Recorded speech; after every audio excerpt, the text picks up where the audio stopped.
ഒരു മനോഹരമായിട്ടുണ്ട് നമ്മുടെ കറുത്ത പെണ്ണി, അത് ആ സ്റ്റൈലിലുള്ള ഒരു പാട്ട് ജോൺസണിൻ്റെ, അത് പാടിക്കൊണ്ടിരിക്കുകയാണ്. അപ്പോൾ എനിക്ക് വളരെ ഇഷ്ടപ്പെട്ടു. അത് തീർന്നിട്ട് എല്ലാവരും കൂടെ കേട്ടു. പിന്നെ ബ്രേക്ക്.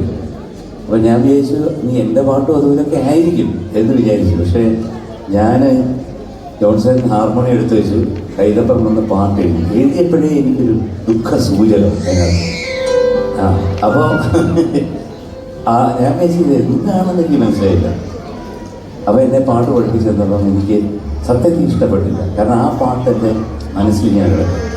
ഞാൻ പറഞ്ഞു, ജോൺസൺ ഒരു കാര്യം ചെയ്യും പ്ലീസ്, എനിക്ക് ആ പാട്ട് ഞാൻ പാടിയിട്ട് കൊള്ളണം, അദ്ദേഹത്തിന് ഈ പാട്ട് കൊടുത്തത് എടാ ഇത് പാടാം.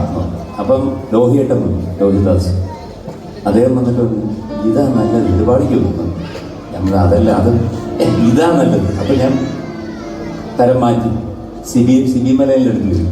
ഞാൻ പറഞ്ഞു സിബി ഇതാണ് നല്ലത്. അങ്ങനെ മനസ്സോടെ ഞാൻ ആ പാട്ട് പാടി. അങ്ങനെ പടം റിലീസ് ചെയ്തപ്പോൾ ഇത് ഫസ്റ്റ് പ്രിന്റ് ഇട്ട് കാണാമെന്നൊരു ശീലമുണ്ട്, ഇപ്പോഴും ഉണ്ട് എല്ലാവർക്കും.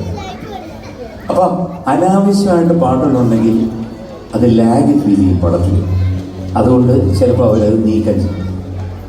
അങ്ങനെ ആ പാട്ട് അതിനകത്തുനിന്ന് നീക്കം ചെയ്യും. ഞാൻ ആദ്യമായിട്ട് സിനിമ കാണുമ്പം ആ പാട്ടില്ല, ഈ പാട്ടേ ഉള്ളൂ. അതിനെനിക്ക് സ്റ്റേറ്റ് അവാർഡ് കിട്ടി. അതാണ് വിധി. നമ്മൾ പറയുന്ന പോലൊന്നുമല്ല, നമുക്കൊരു വിധിയുണ്ട്.